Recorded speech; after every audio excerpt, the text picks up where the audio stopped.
Premier ministre, Monsieur le ministre du Travail, de l'Emploi et des Relations avec les institutions, Monsieur le ministre de la Fonction publique et de la Réforme du service public, Mesdames, Messieurs les ministres et secrétaires d'État, Mesdames, Messieurs les directeurs généraux, directeurs et chefs de service, Messieurs, Madame la Présidente du Conseil du dialogue social, Messieurs les présidents des organisations d'employeurs, Mesdames, Messieurs les secrétaires généraux des centrales syndicales de travailleurs, chers travailleurs, honorables invités, Mesdames et Messieurs.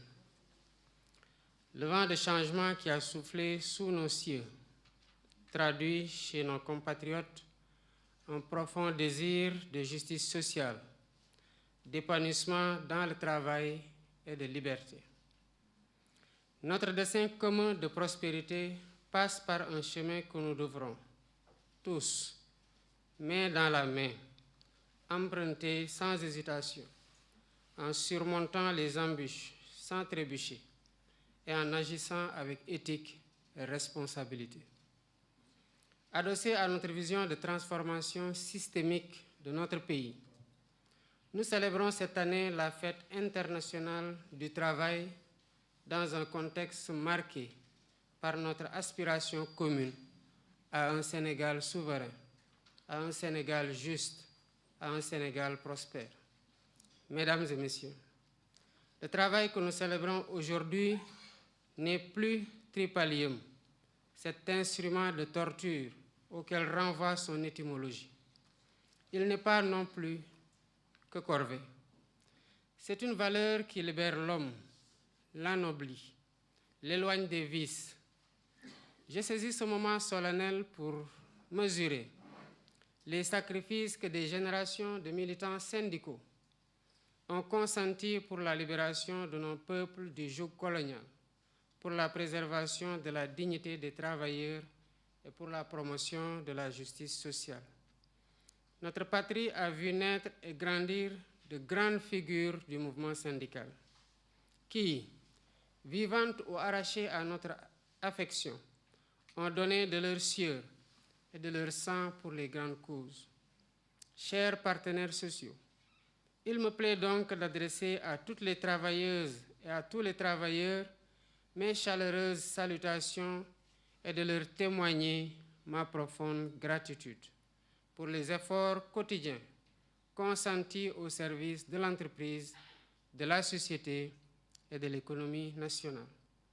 Nous célébrons aussi la fête du travail dans un contexte économique et social assez particulier.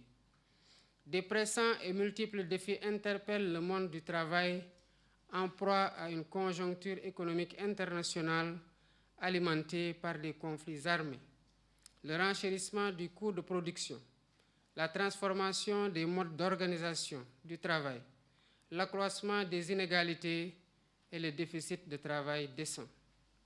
Toutefois, notre pays a toujours su développer des mécanismes de résilience en s'appuyant notamment sur la valorisation du travail et des systèmes robustes de dialogue social et de protection sociale. Aussi, au-delà du symbole et du cachet solennel, sommes-nous amenés à faire de ce jour un moment d'évaluation et de prospective, puisque des doléances ont été soumises et des diligences accomplies, comme en atteste le rapport général sur le traitement des doléances de 2023. Je voudrais à ce titre me réjouir du regain de dynamisme en matière de dialogue social et de négociation collective constaté entre partenaires sociaux que nous sommes. Il a suscité chez les employeurs l'écoute et l'ouverture qui ont donné lieu à l'examen d'une plateforme revendicative minimale de la coalition des centrales syndicales du Sénégal sous l'égide du ministère en charge du travail. De ces négociations, il est ressorti la revalorisation des salaires catégoriels, du salaire minimum interprofessionnel garanti, du salaire minimum agricole garanti et de la prime de transport. Je mesure à sa juste valeur la mise en œuvre du plan national de renforcement du dialogue social, notamment dans son volet formation des acteurs sociaux dans les différentes branches d'activité. Concernant la réactualisation des conventions collectives, j'encourage les travailleurs et les employeurs à poursuivre, voire accélérer le processus d'évolution du droit négocié et son adaptation aux mutations du marché du travail. Chers partenaires sociaux, dans le but de moderniser et de rationaliser la négociation collective, le gouvernement s'est engagé à mesurer la représentativité syndicale, aussi bien des centrales que des syndicats d'enseignants, à travers des élections. Nous nous félicitons ainsi de la tenue des élections générales de représentativité des centrales syndicales de travailleurs le 12 décembre 2023.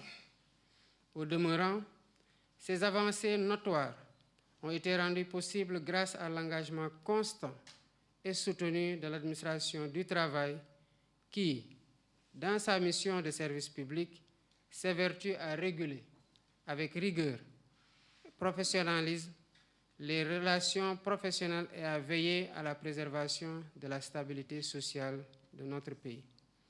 Je salue les efforts déployés par l'administration du travail, particulièrement les inspecteurs et contrôleurs du travail au quotidien pour la mise en conformité des milieux de travail, des heures passées à pacifier les relations professionnelles par la conciliation et la médiation. J'ai aussi conscience que malgré quelques améliorations notées çà et là, qu'une attente particulière doit être accordée au renforcement des moyens juridiques d'intervention de l'administration du travail et leur permettre ainsi de veiller au respect de la réglementation conformément à la Convention numéro 81 de l'OIT sur l'inspection du travail. Mesdames, Messieurs, la principale préoccupation du gouvernement en ces périodes difficiles pour notre économie est de soutenir les populations en général et les travailleurs en particulier. C'est pourquoi j'engage mon gouvernement à identifier les leviers permettant la baisse des prix des denrées de première nécessité et la création d'emplois décents.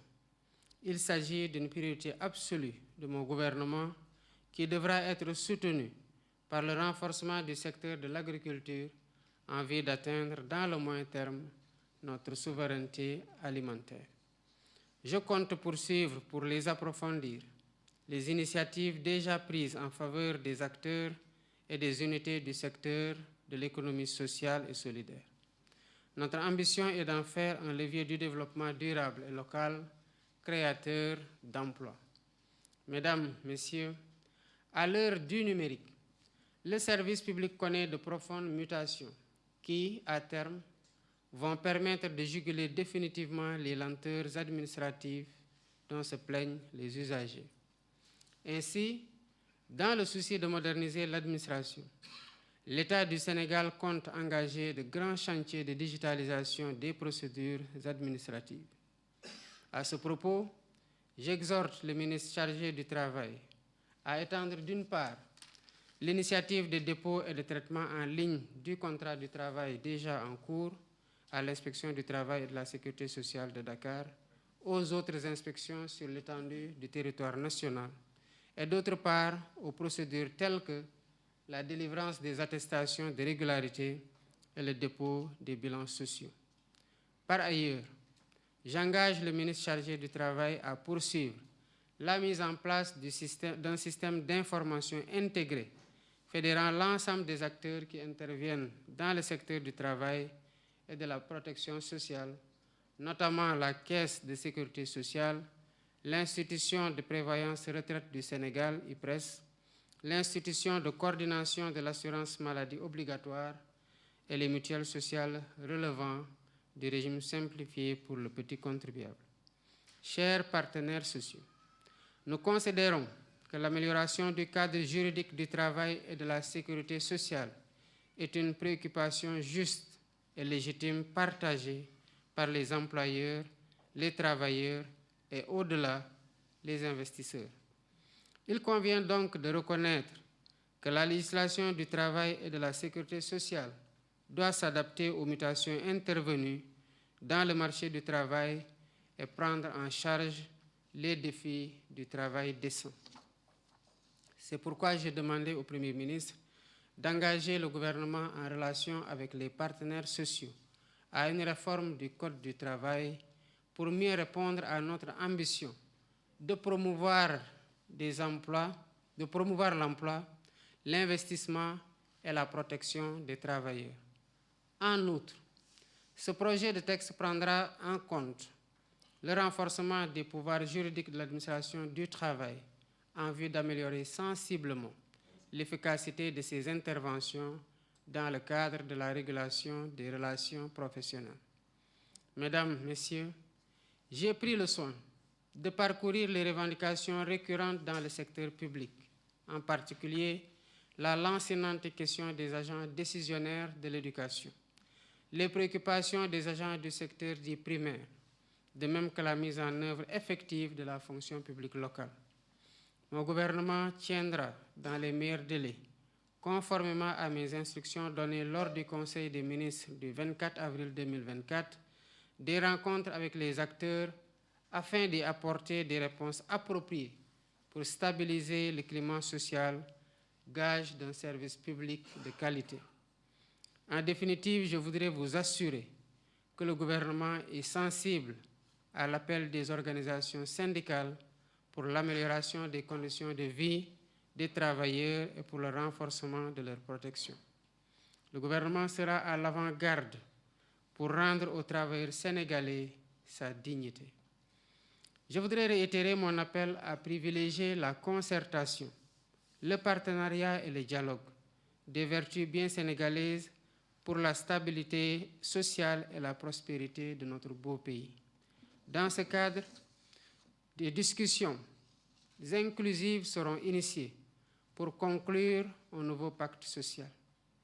J'invite surtout le Premier ministre à engager les autres membres du gouvernement à promouvoir le dialogue et la concertation dans leurs départements respectifs.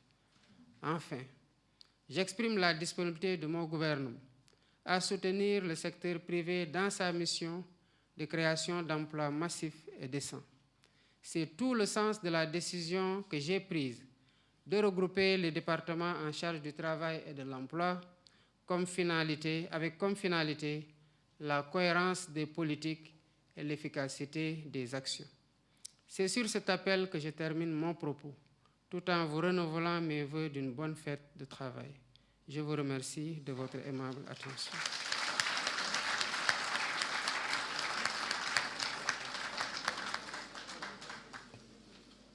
Juste quelques kàddu rek ci wolof lu dul yàgg. Man maa sàkk woon ci fan yi ci gannaaw yàggul dara toogoon waxtaan ak centrale syndicale yi nga xamante ne ci gannaaw bu ñu jógee ci wote yi pour xool ñan ñoo ci gën a représentative pour ñu waxtaan. loolu di ndoorteel rek ndax bëgguma woon ñu daje ci première daje mu doon daje goo xam ne dajug ñaxtu lay doon doonte ñaxtu yu jaar yoon la ñaxtu yu ñu nangu la ñaxtu yu ñu rafetlu la.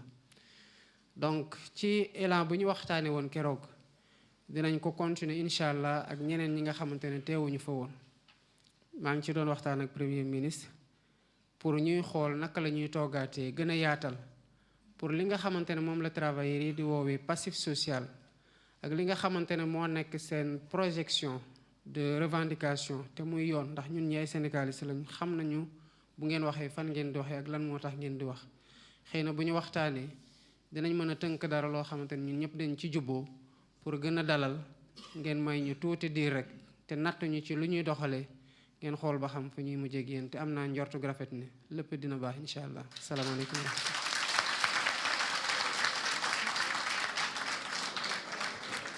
Nous invitons l'assistance à attendre que le président se retire.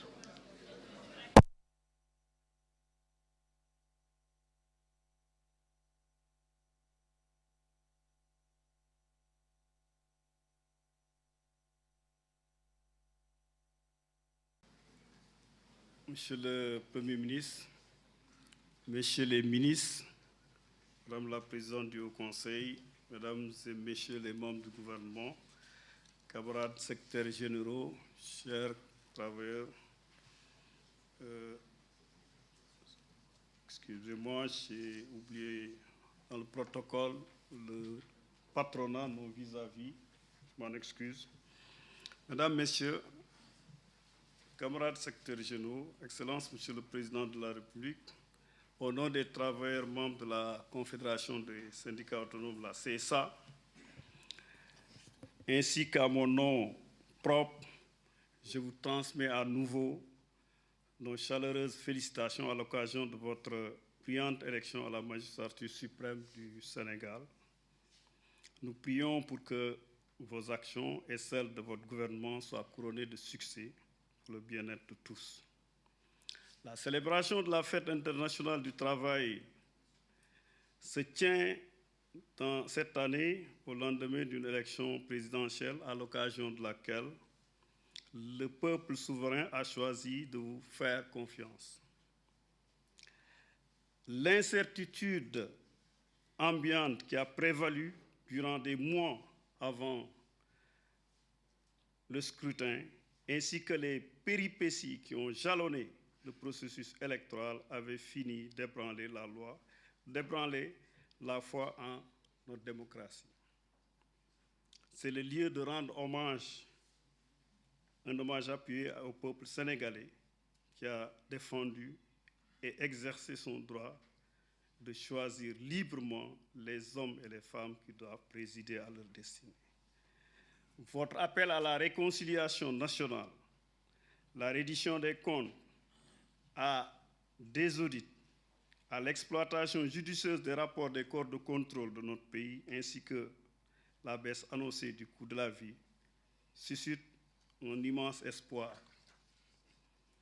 Par ailleurs, saluant la mise en œuvre des accords issus des négociations entre le gouvernement sortant et nos camarades des syndicats des secteurs de l'éducation, de la santé et de l'agriculture, pour la revalorisation des traitements et salaires, il importe d'accélérer le système de monitoring et de suivi de ces 10 accords et de parachever la dématérialisation de la gestion des carrières des agents de la fonction publique pour mettre fin aux lenteurs dites administratives, surtout dans la production des actes administratifs. À ce niveau, la CSA appelle le gouvernement à prendre en compte les revendications des collectifs des travailleurs de l'administration pour une correction des dysfonctionnements notés sur le système de rémunération et l'inéquité dans le traitement salarial des agents de l'État. Dans le sous-secteur de l'enseignement supérieur, des efforts importants déjà consentis doivent être poursuivis, notamment sur le plan du recrutement d'enseignants-chercheurs et des chercheurs et l'achèvement des chantiers, des infrastructures et des universités publiques. Toutefois, des mesures fortes doivent être initiées dans le sens d'une amélioration de la gouvernance des universités et des ICEP. Les négociations entre les syndicats des personnels administratifs et des services, les PATS, des universités et le ministère de l'Enseignement supérieur doivent se poursuivre pour la finalisation de la signature du décret abrogeant et remplaçant le décret 2108 portant statut des PATS, afin de permettre l'harmonisation du système de rémunération des agents des universités. Pour le secteur privé de l'enseignement, la CSA demande une application rigoureuse de la nouvelle convention collective de l'enseignement privé pour un traitement décent des enseignants du secteur. S'agissant du secteur de la santé et des collectivités territoriales, malgré les investissements énormes notés et les infrastructures, l'adoption de tous les décrets sur la fonction publique locale, les travailleurs continuent d'exiger les nécessaires corrections pour une équité salariale et en particulier pour les contractuels des établissements de santé.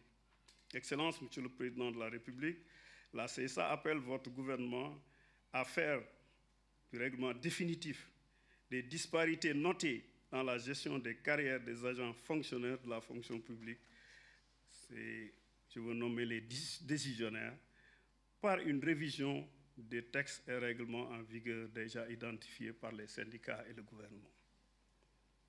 Relativement aux revendications spécifiques que nous avons notées, nous souhaitons l'évaluation et la révision de l'arrêté 1887 du 6 mars 2008 fixant des activités pour lesquelles il n'est pas d'usage de recourir au contrat à durée indéterminée qui est devenu un instrument d'évasion sociale dans notre pays. Je veux nommer les entreprises qui, tout le temps, se permettent d'utiliser ce décret, cet arrêté, pour soumettre les travailleurs à presque un esclavage parce qu'ils sont soumis à des contrats qui ne leur permettent pas de bénéficier de protection sociale. La ratification des conventions 180 et 190 demeure une exigence du monde du travail.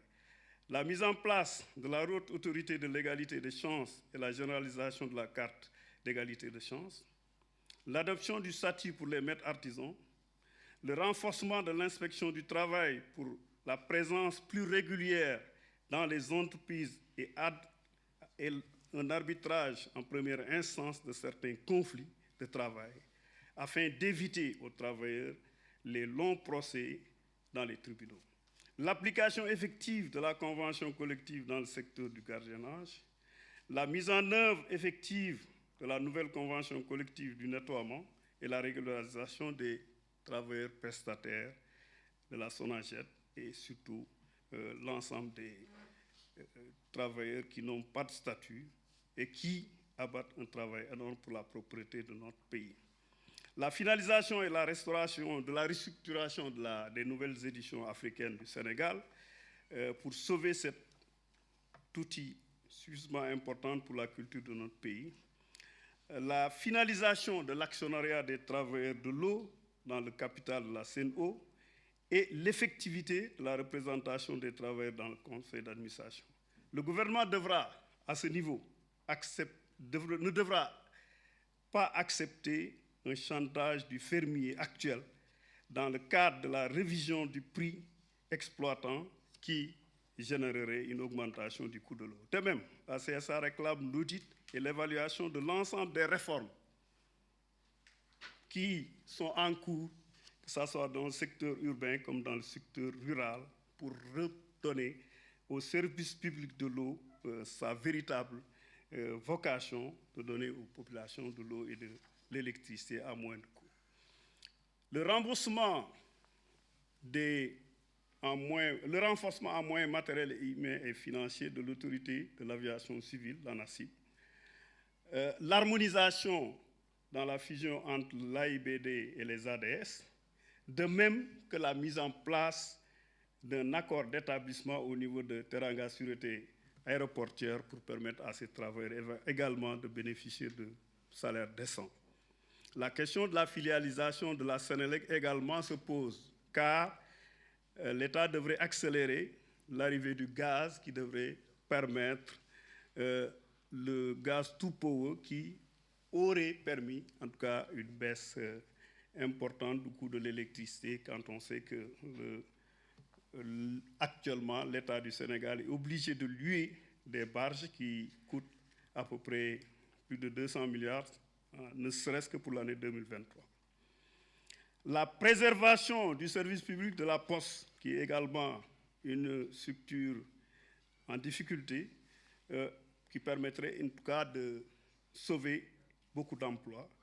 L'implication des syndicats de Dakar Demdik dans le nouveau système de transport mis en place.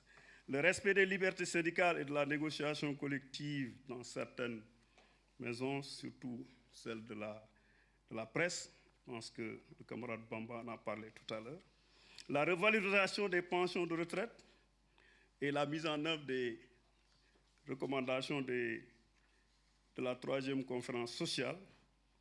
La prise en compte des traitements des travailleurs de l'économie informelle. la modernisation du port autonome avec la révision du décret 94-814 du système de rémunération des dockers, afin que cette adoption permette, au lieu d'être à 12 heures de travail, que les dockers puissent faire du 3 x 8 qui leur permettrait d'avoir beaucoup d'emplois, ainsi que la finalisation des chantiers de port de Ndayane et de Bargny, afin de renforcer la création d'emplois dans ce secteur. Vous me permettrez d'insister sur la Croix-Rouge sénégalaise qui vit une tension sociale budgétaire sans précédent, en dépit des efforts que l'État du Sénégal a fait de recruter une certaine partie des enseignants dans la fonction publique, mais ça n'a pas empêché que la gestion gabégique de la direction a fait que les gens sont à 5 mois d'arriérés de salaire et des retards de cotisation à l'IPS et la Caisse de sécurité sociale. Je voudrais insister sur 2 points. La modernisation de l'agriculture et de l'élevage pour que la réhabilitation des infrastructures permette à ce secteur de pouvoir jouer son véritable rôle comme moteur de développement de notre pays. La relance de la Sodefitex également, qui rentre dans ce cadre, qui est également un outil qui a vu l'État le céder à une filiale française, Géocoton, qui nécessite véritablement un audit et une réorganisation de ce secteur. Enfin, les 2 plaidoyers, c'est l'Agence nationale de la statistique et de la démographie et l'Agence de construction des bâtiments et édifices publics qui souhaitent d'être dotés en plus de moyens pour pouvoir jouer leur véritable rôle d'outils techniques de prise de modernisation et d'harmonisation des constructions publiques, éviter que dans chaque département ministériel qu'il y ait une agence de construction ou un service de construction, ce qui occasionne énormément de dépenses pour le gouvernement et de pertes sèches. Excellence, Monsieur le Président de la République, la CSA souhaite également une évaluation de la mise en œuvre des décisions du gouvernement sortant qui avait inscrit dans le budget 2023 le passif d'environ 13 milliards des travailleurs des entreprises liquidées, telles que Ama Sénégal, SIAS, Asotrac et, je pense, les chemins de fer, afin que le règlement définitif de cette question puisse permettre à ces pères de famille, à ces vaillants pères de famille de pouvoir retrouver leur dignité. Enfin, Excellence, Monsieur le Président de la République, la CSA exprime tout son espoir que ces préoccupations portées à votre aimable attention soient enrôlées et traitées au bénéfice des... Par la grâce de Dieu le Tout-Puissant, nous voici réunis pour consacrer à une tradition la remise à son Excellence, Monsieur le Président de la République, des principales préoccupations du monde du travail à l'occasion de la Fête internationale du travail ce 1er mai 2024. C'est toujours pour nous, responsables syndicaux, un plaisir de rencontrer la plus haute autorité de notre pays en présence des partenaires sociaux pour échanger sur la situation nationale, les voies et moyens d'améliorer les conditions de vie des travailleurs et des travailleuses, ainsi que celles des populations. Excellence, Monsieur le Président de la République, ce 1er mai de cette année est commémoré par le mouvement syndical international sous le thème de la démocratie, parce que 4 milliards de personnes se rendront aux urnes dans plus de 60 États, dont le Sénégal, qui vient de réaliser une 3e alternance démocratique à la tête de notre pays. C'est le lieu, Monsieur le Président de la République, de vous renouveler nos félicitations, nos souhaits de réussite dans cette mission que le peuple sénégalais vous a confiée. Que Dieu le Tout-Puissant guide vos pas et vous éclaire. Nous associons à ces félicitations, Monsieur le Premier ministre Ousmane Sonko, et l'ensemble des membres du gouvernement à qui nous souhaitons plein succès dans leur mission. C'est également l'occasion pour nous de féliciter le peuple sénégalais. Il a encore démontré à la face du monde qu'il est capable, par sa grandeur, par les prières de nos guides religieux, de déjouer toutes les prévisions d'instabilité de notre pays en réussissant une élection apaisée et démocratique.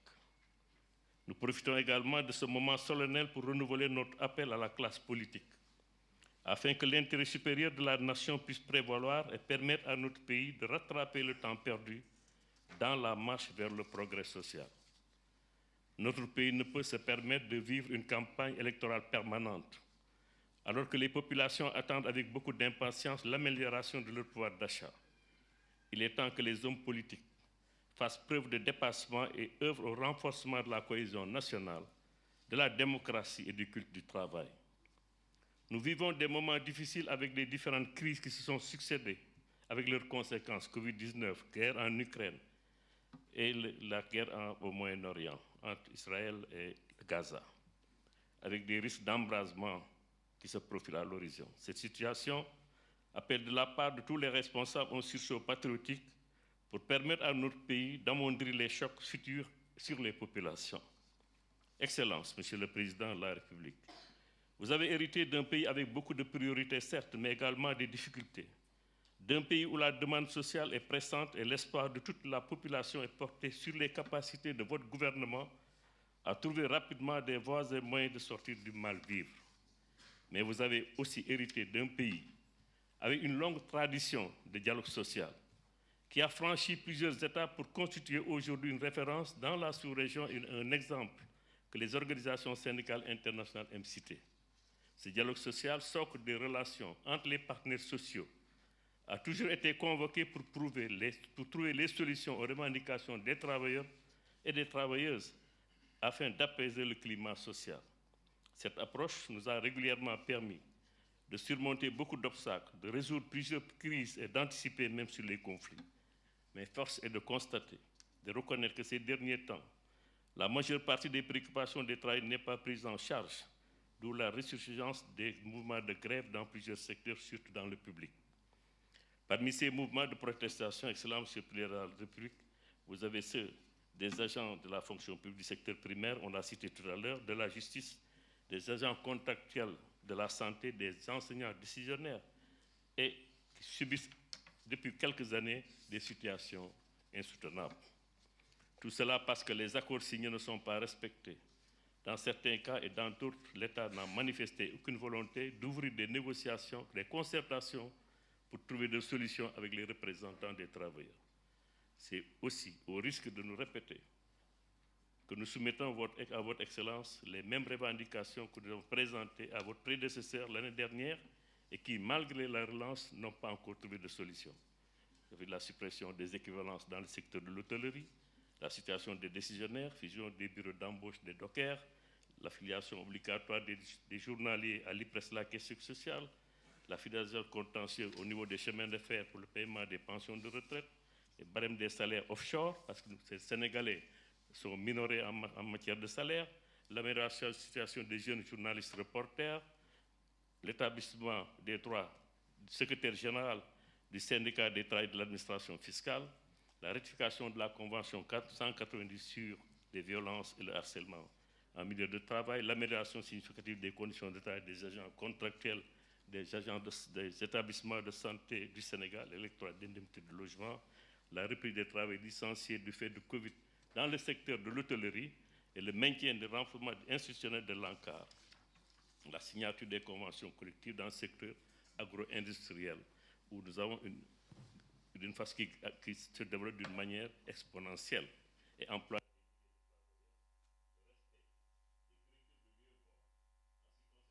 des chemins de fer en société de patrimoine et société nationale d'exploitation des grands trains du Sénégal. Société des assurances et la réintégration des représentants des travailleurs arbitrairement licenciés à la CBAO. Dans ce même ordre d'idée, Monsieur le Président de la République, nous demandons le respect des droits fondamentaux du travail qui sont régulièrement violés dans certains secteurs d'activité. Une violation flagrante et des abus qui ne sont plus acceptables. Monsieur le Président de la République, dans le secteur de l'eau, les travailleurs souhaitent que dans la mise en place de l'autorité de régulation, qu'ils soient impliqués. Excellence, les ICS, les travailleurs des ICS réclament le recrutement d'un directeur des ressources humaines sénégalais.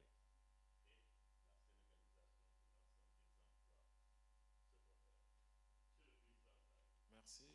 nous vous serions très reconnaissants.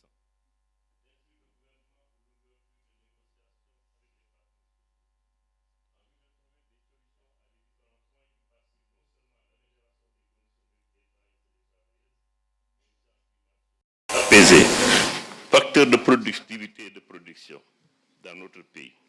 Dans ce cadre, nous saluons l'audience que vous avez accordée au secrétaire général des centrales syndicales les plus représentatives, tout en espérant l'institutionnalisation de ces rencontres permanentes entre vous ou avec vous et le Premier ministre et les centrales syndicales. Nous demandons par la même occasion, Monsieur le Président de la République, de renforcer les moyens matériels et humains pour les inspecteurs du travail et de renforcer également leur situation, leur pouvoir juridique. Excellences, nous avons suivi avec beaucoup d'intérêt la campagne électorale de l'élection présidentielle et avons retenu avec beaucoup de satisfaction que le maître mot des différents candidats portait sur l'industrialisation pour trouver une solution au chômage des jeunes et améliorer les conditions de vie des populations. Pour ce faire, nous pensons que la priorité doit être accordée à la préférence nationale. Et dans ce cadre, nous invitons les organisations d'employeurs à fédérer leurs forces pour mettre en place de véritables holdings capables de compétir avec tout le monde. Cela passera nécessairement par le soutien de l'État, mais également par l'installation d'unités industrielles pour la transformation dans notre pays des produits locaux et des ressources naturelles.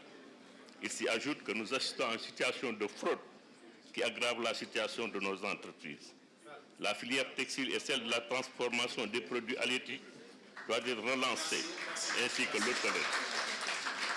Je vais terminer, Monsieur le Président de la République. Je voudrais terminer bientôt, parce que c'est une opportunité où nous nous adressons à la plus haute autorité de l'État. Et nous avons le devoir de lui dire le mandat que nous avons de nos travailleurs. Excellent, Monsieur le Président de la République, créer des emplois, c'est l'investissement privé qui va créer les emplois. Mais nous devons également maintenir, sauver et sauvegarder les emplois existants. C'est dans ce sens que nous demandons à son Excellence d'agir vite pour éviter la liquidation de l'hôtel Savannah où 200 emplois sont menacés. Il en est de même pour la société Escasa, où le défaut d'approvisionnement en poissons risque de mettre dans le chômage près de 1700 travailleurs. Excellent Monsieur le Président de la République, je vais terminer et conclure.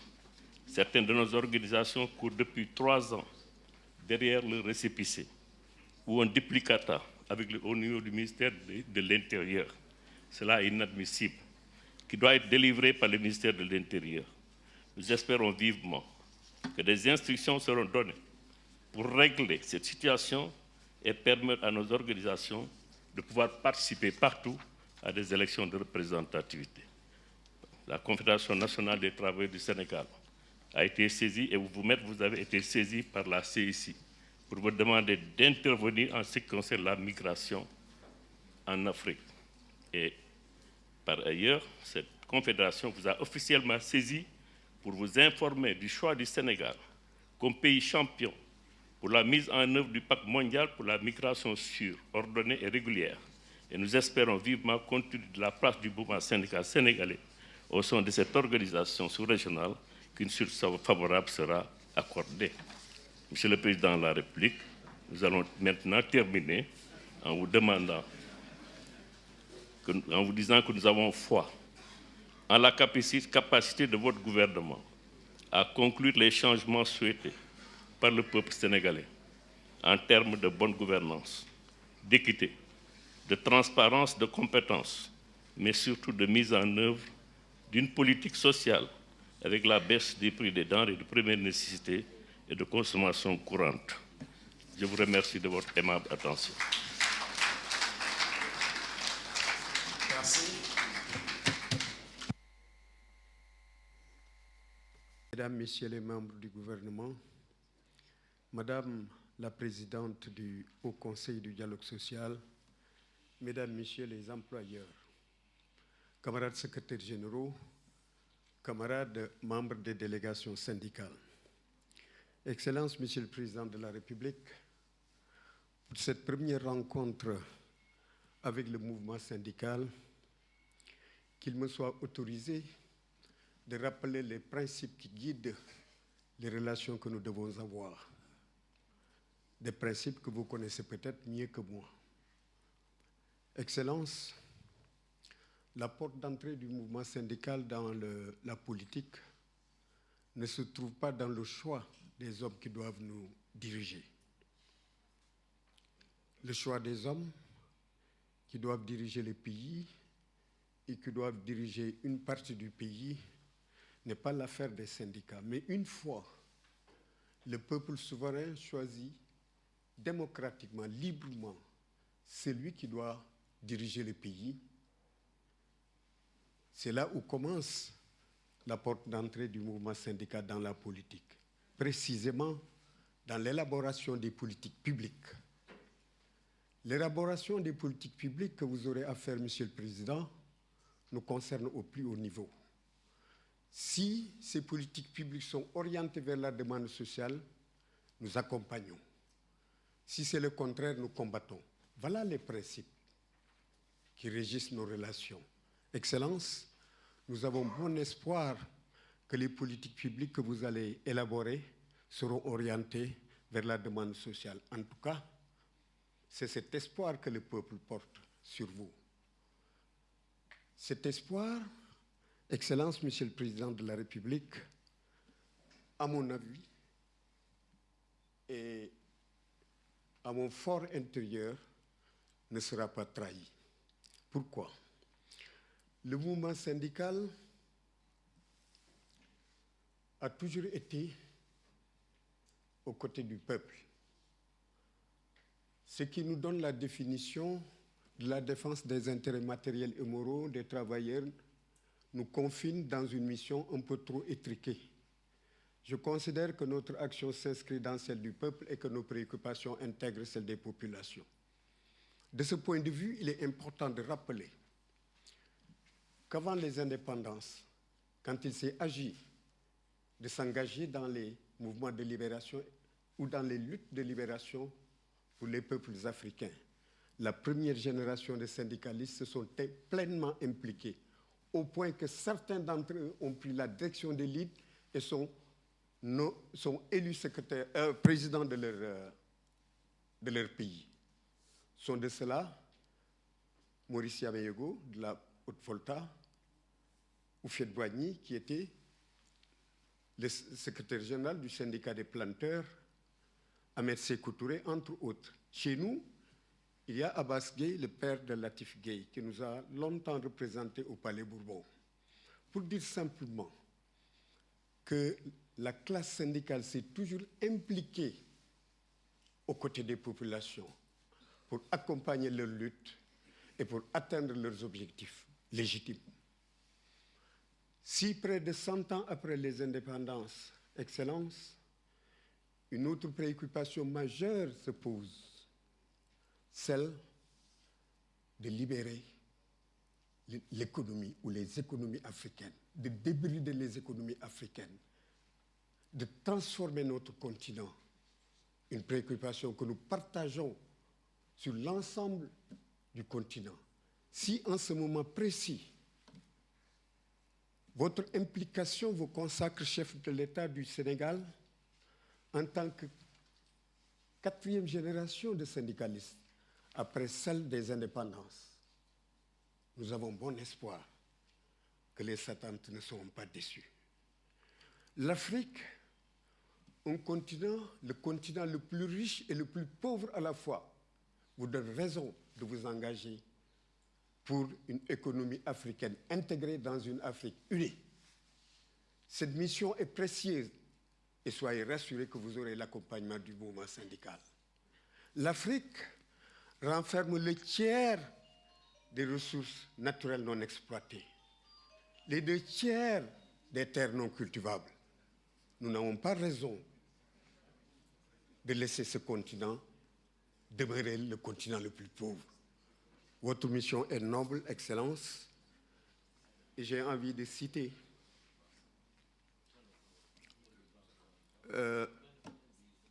j'ai oublié le nom, mais il dit bien que chaque génération découvre sa mission, la remplit ou la trahit.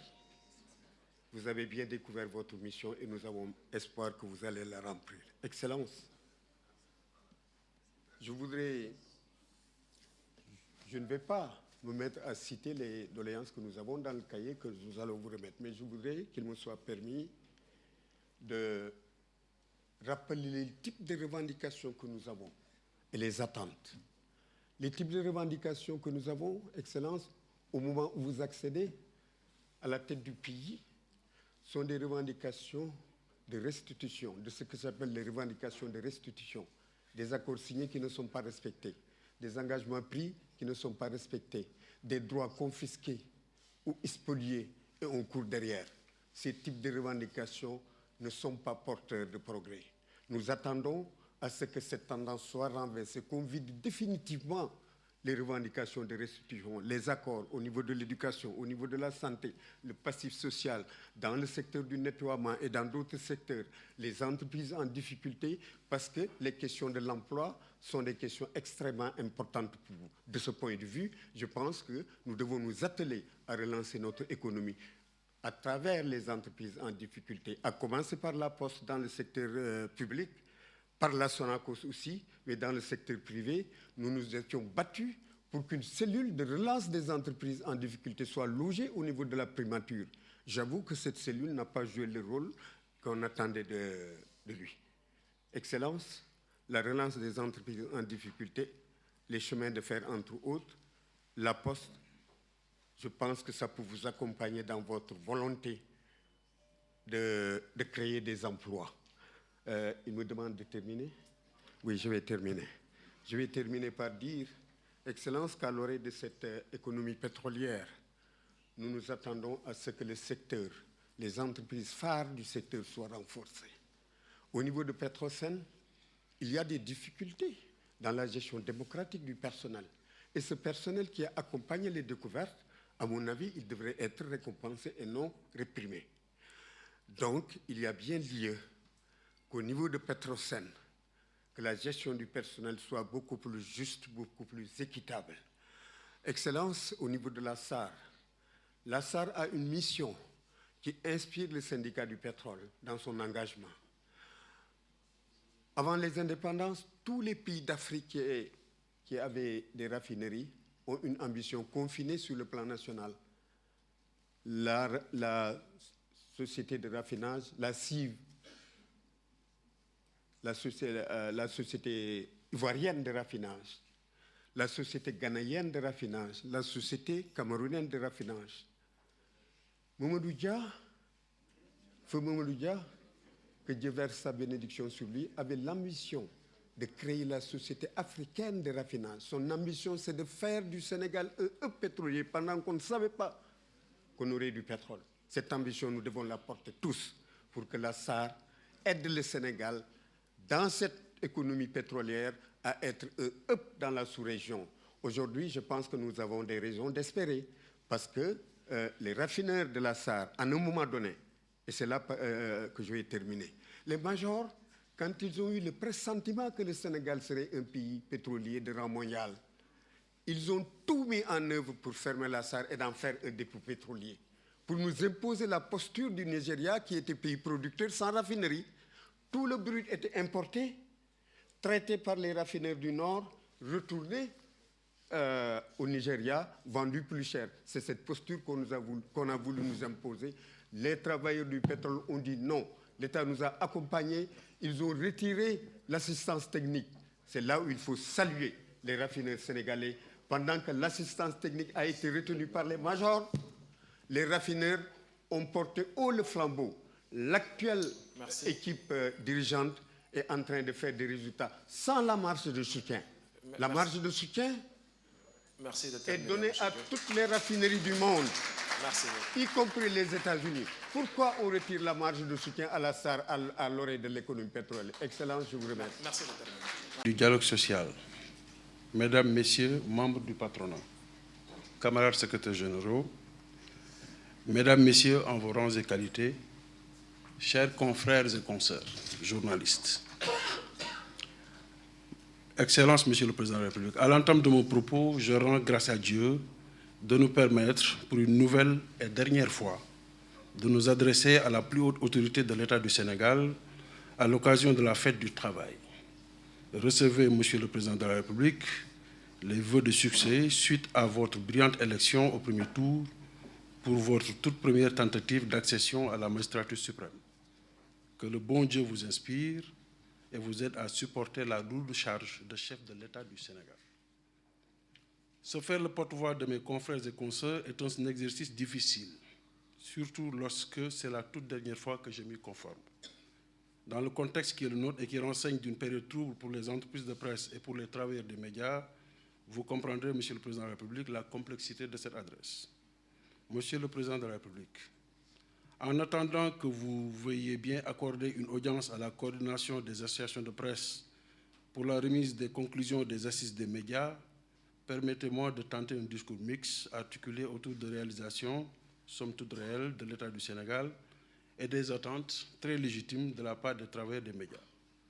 Sur ces 5 dernières années, et suivant les revendications régulièrement portées à l'attention de votre prédécesseur, le Sénégal, notre pays, a fait quelques efforts dans l'amélioration de l'écosystème des médias.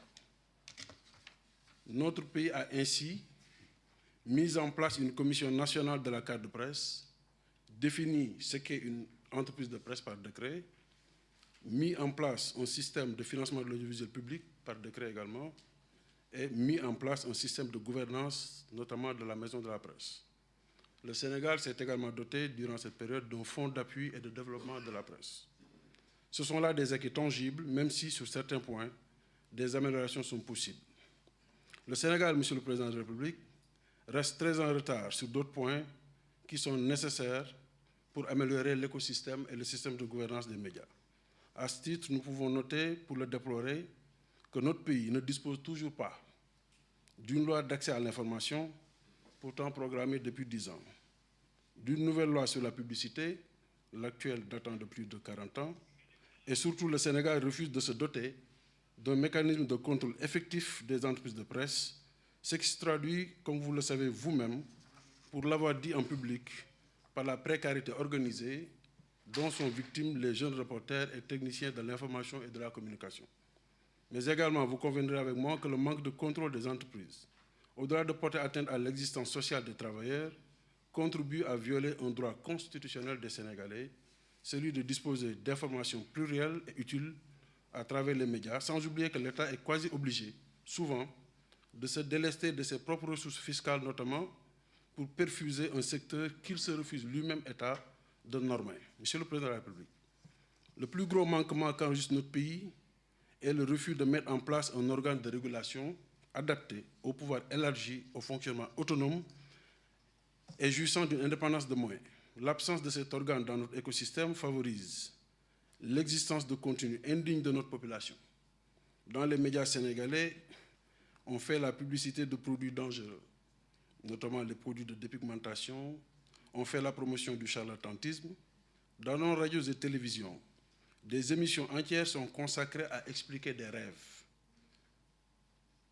On fait de la voyance à outrance. On vend des produits prétendument boosters de libido. Et les soignants traditionnels font le buzz. Un véritable organe de régulation y aurait mis un terme depuis des siècles. Parce qu'on ne dispose pas de cet organe de régulation au pouvoir élargi, on assiste impuissant à une sorte d'esclavage organisé et consolidé, le mot n'est pas de trop, des jeunes journalistes et techniciens qui ne disposent ni de salaire décent, ni de couverture en cas de maladie, ni d'un plan de carrière, et surtout qui sont laissés à la merci de la corruption institutionnalisée grâce au phénomène dit des per diem. Que dire alors de l'absence de mesures prononcées par l'organe de régulation en direction des médias publics? Les médias, comme tous les secteurs vitaux de notre nation, ont besoin d'un organe de régulation fort qui puisse veiller aux équilibres sans parti pris. Monsieur le Président de la République, sur la dernière décennie, les médias publics sont les supports qui ont le plus bénéficié de l'apport de l'État. Quoi de plus normal, puisque l'État du Sénégal est le propriétaire du Soleil, de l'APS, de la RTS, de TDS, entre autres. Mais pendant cette décennie également, les médias publics font partie des plus gros violeurs des droits des travailleurs. Les dirigeants de ces médias, comme s'il s'était passé le mot, ont eu recours et continuent d'avoir recours à une arme non conventionnelle, la suspension de salaire. Oui, L'agent vous déplaît, son activisme syndical vous pose problème, vous prenez la décision radicale de le plonger de fait dans une sorte d'indigence voulue, gratuite et méchante. J'en fus moi-même malheureusement la première victime, malgré ou à cause de mon statut de secrétaire général. Et il ne faut alors pas du tout s'étonner que cela continue de plus belle. Les cas patents de la RTS sont là pour en attester. Lorsque des directeurs de structures publiques disent clairement, je cite, « De toutes les façons, si je suis condamné par le tribunal du travail, c'est l'entreprise qui paye. » Excusez-moi, Monsieur le Président de la République, mais cela s'apparente à du matin. Monsieur le Président de la République, ceux qui, comme moi, cumulent déjà plus de 10 ans dans ce métier et qui se dirigent vers le statut de doyen, regardent cette profession avec beaucoup d'inquiétude.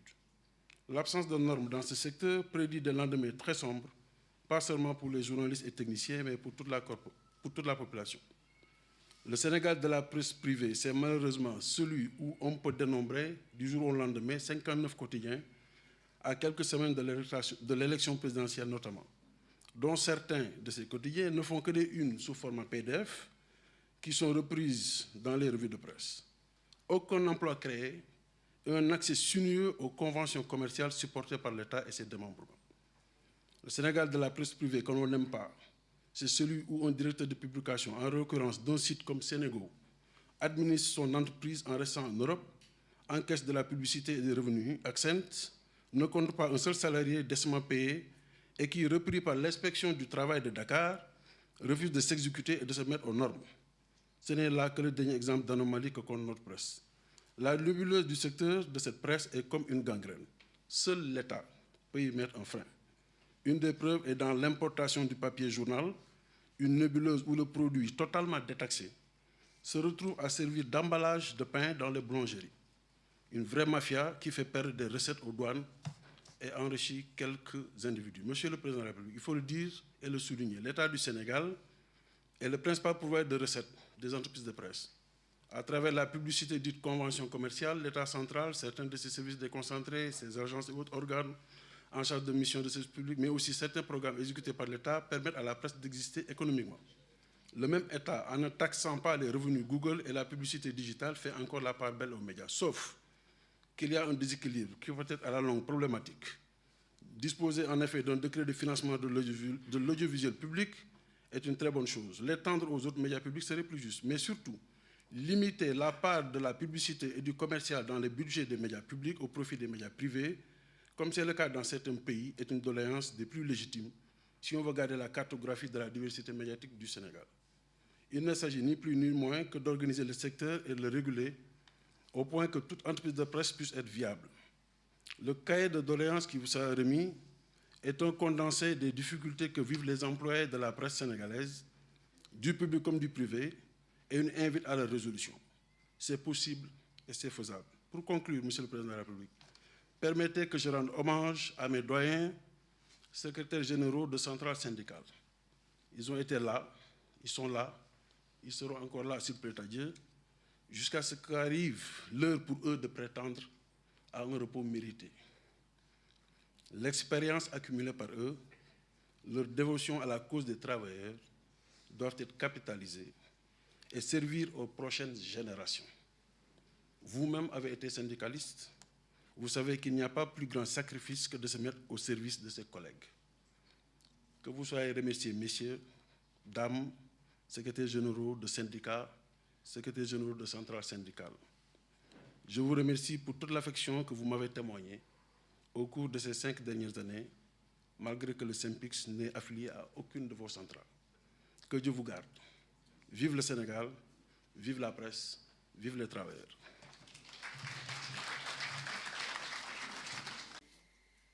Du Haut Conseil du dialogue social, mesdames et messieurs, chers camarades, Monsieur le Président de la République, d'un 1er mai à l'autre, et cela l'est davantage pour celui-là, en fonction du contexte dans lequel il se tient, les revendications des travailleurs continuent à préoccuper le monde du travail dans sa profondeur. Excellent, je pense que nous avons eu l'occasion de nous rencontrer. C'est pourquoi je venais l'économie de certaines félicitations. Je veux simplement vous dire que vous êtes dans notre pays, dans une des belles religions de notre pays, on veut que notre volonté soit faite notre volonté a été faite, FE, accent circonflexe TE. Je vous soyez en remercier. Monsieur le Président de la République, il y eut 10 années, le 15 avril dernier, lorsque nous paraphions un pacte, nous signons d'ailleurs un pacte, le patronat et le gouvernement, pour gérer donc les relations de travail à travers ce qu'on a appelé le pacte de stabilité sociale et de performance économique. Je crois qu'un moment, après 10 ans après, il est important de noter que ce pacte est encore au goût du jour. Je crois que la dernière fois qu'on s'est rencontrés, vous avez exprimé une volonté, et je crois que celle-là, elle se trouve également dans le document qui a été déjà élaboré, et je pense que nous pourrions, mutatis mutandis, le revoir et essayer de lui apporter les correctifs qu'il fallait, parce qu'il y avait des manquements, notamment en ce qui concerne donc, le comité d'organes stratégiques qui devait être présidé 2 fois dans l'année par le Premier ministre. Je pense également que je voulais rappeler qu'au hit parade de nos revendications, il y a la question de la fiscalité sur les salaires. Je crois que vous avez connu l'IGR, l'IRPP, l'impôt sur le revenu, etc., qui sont restés confiscatoires dans notre pays. Il y a également la réforme du Code de sécurité sociale, donc qui est un impératif dans la mesure où vous y trouvez encore logé donc des certificats de non-remariage pour des épouses. Et ça a subi les morceaux du temps et il importe que nous puissions les transformer ce code. Il y a également au niveau du Code du travail, là, parce que le nouveau Code du travail est né 36 ans après le 15 juin 1961. Et je pense qu'il y a une réforme qui est en cours et nous gagnerions à la faire vivre. Il y a également, pour notre part, la question du pouvoir d'achat, donc qui se pose pour le monde du travail. La question donc, des greffiers, donc il doit passer de la B2 à la A2. Il y a la question des salaires des collectivités territoriales. Il y a également la question de la poste, la question du chemin de fer, mais surtout la question de l'emploi des jeunes, qui est une question fondamentalement importante et qui fera appel certainement à la léthargie de nos paresses mentales. Je crois qu'il y a que nous nous félicitons de ce que le dialogue social donc, puisse permettre à notre pays, ou en tout cas à ces différents organes, de métisser leurs idées, de discuter, à l'effet de regarder ce qui peut apporter aux travailleurs ce qui leur apporte. Je crois que c'est un élément extrêmement important dans notre dynamique. Je pense que nous sommes dans un pays, nous avons beaucoup de jeunes parmi nous. Et, Monsieur le Président de la République, je crois que je vous l'ai dit l'autre jour dans notre bureau, on dit, si vous nous empêchez de rêver, on vous empêche de dormir. Vivement que ce cri ne retentisse pas dans nos relations. Vive la classe ouvrière, vive le Sénégal. Je vous remercie.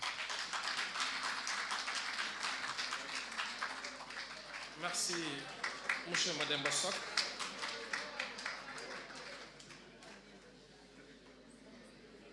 Nous sommes là aux côtés de l'État du Sénégal, aux côtés de la plus haute autorité de l'État. En l'occurrence, cette année, le président Bassirou Diomaye Diakhar Faye, pour justement assister à cette importante manifestation qui est la fête du travail, qui est une tradition ancrée depuis des décennies et qui est l'occasion pour les travailleurs de présenter leur cahier de doléances au chef de l'État. Aujourd'hui, évidemment, c'était un jour particulier, étant donné qu'il s'agissait de la première fête du 1er mai sous le magistère du président Bassirou Diomaye Diakhar Faye. Et comme vous le voyez, ça s'est très bien passé. Je dois vous dire de ce point de vue-là qu'entre les organisations de travailleurs et le patronat, il y a des échanges quotidiens dans le cadre du dialogue social. Et je crois que c'est ça aussi, c'est une exception sénégalaise qui consiste toujours à faire prévaloir le dialogue, même dans l'entreprise. Je pense que nous attendons beaucoup d'espoir de la part du nouveau gouvernement, qui vient d'être mis en place par le président Bassirou Diomaye Diakhar Faye. Et d'ores et déjà, le Premier ministre Ousmane Sonko a donné le signal des concertations avec les organisations patronales, que comme vous le savez, c'est le secteur privé qui crée l'emploi. Donc ça, c'est extrêmement important. C'est le secteur privé qui est créateur également de richesses. un pays n'est fort économiquement que par son secteur privé. Et nous avons noté la détermination du président de la République et de son gouvernement à accompagner le secteur privé dans cette quête de mieux-être, n'est-ce pas, pour le peuple sénégalais, pour faire face également à cette demande sociale pour lesquelles, n'est-ce pas, le secteur privé demeure un partenaire incontournable. De ce point de vue-là, nous entendons jouer notre partition pleine et entière et accompagner le chef de l'État justement pour donner autant que faire se peut satisfaction, n'est-ce pas, au peuple sénégalais. Parce que nous sommes un secteur privé, je veux dire, patriote, n'est-ce pas? Nous sommes un secteur privé soucieux du devenir du peuple sénégalais. Nous sommes aussi un secteur privé soucieux également de répondre aux attentes du gouvernement. Hein, c'est-à-dire un secteur privé fort où dans chaque secteur d'activité, il y aura des capitaines d'industrie, n'est-ce pas, que le gouvernement va accompagner, n'est-ce pas, pour les secteurs les plus importants de l'économie nationale. Et comme on dit, en tout cas, de ce que nous entendons, en tout cas, le message est porteur d'espoir.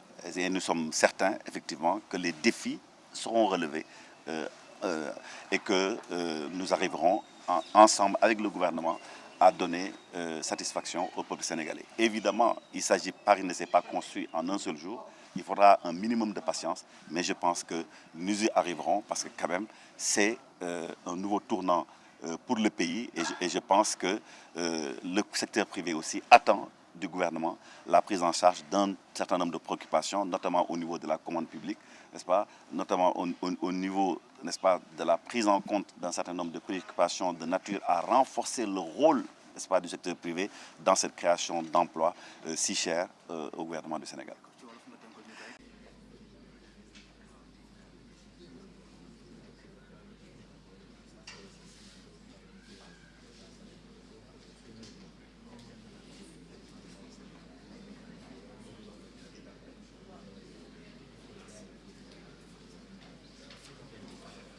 L'UTLSB se prépare.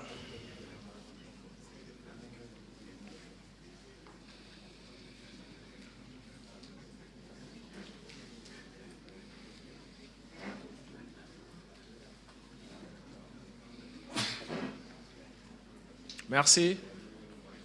C'est au tour de l'UTLSB.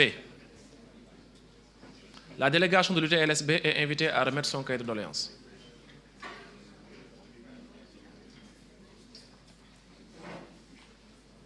La délégation de l'UTS peut se préparer.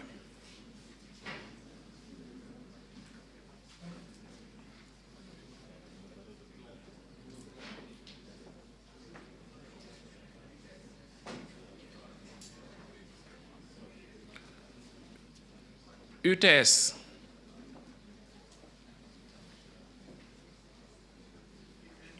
UTS.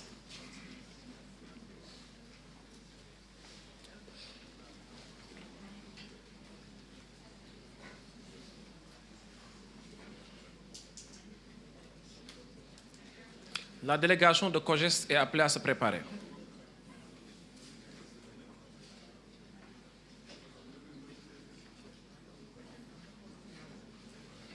COGES pour donner son cahier de doléances au président de la République.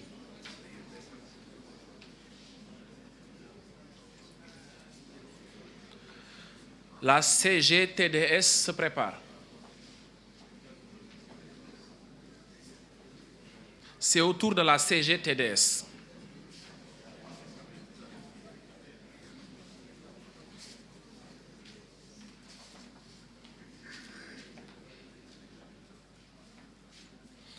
CDSA se prépare.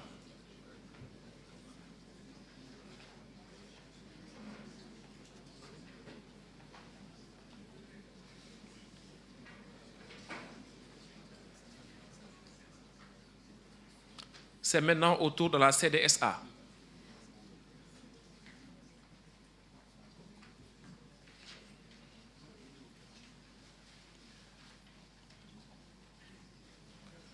La délégation de UTLSA se prépare.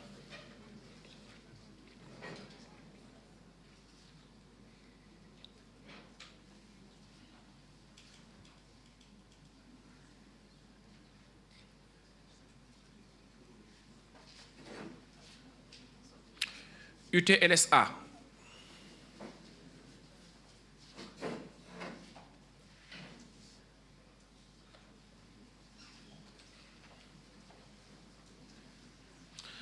La CFS se prépare.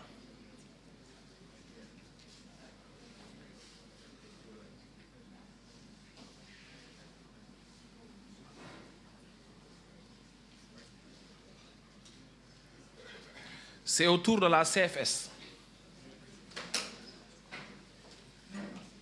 L'USDS se prépare.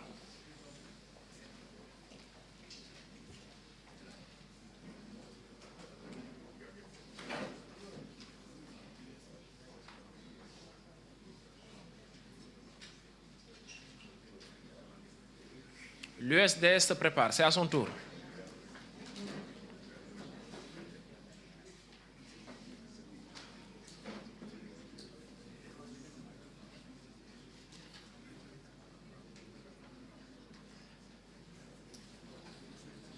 Merci.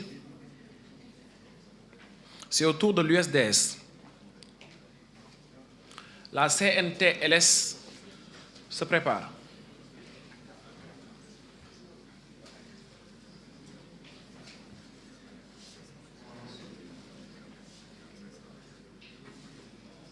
Merci.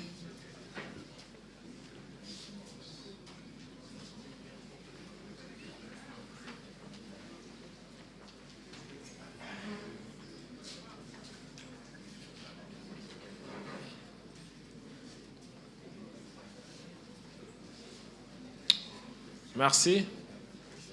C'est maintenant au tour de l'OGTS.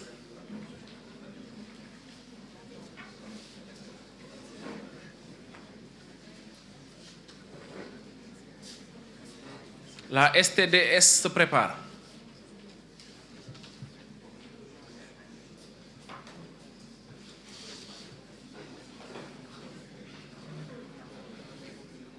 STDS se prépare. C'est au tour du STDS. La FNTS se prépare.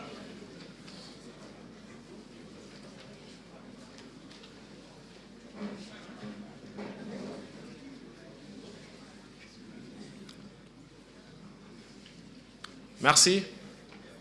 C'est au tour de la FNTS.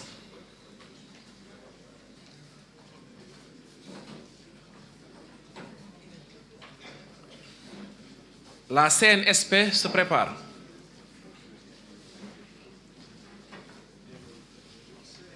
CNSP, oui. Patientez un peu.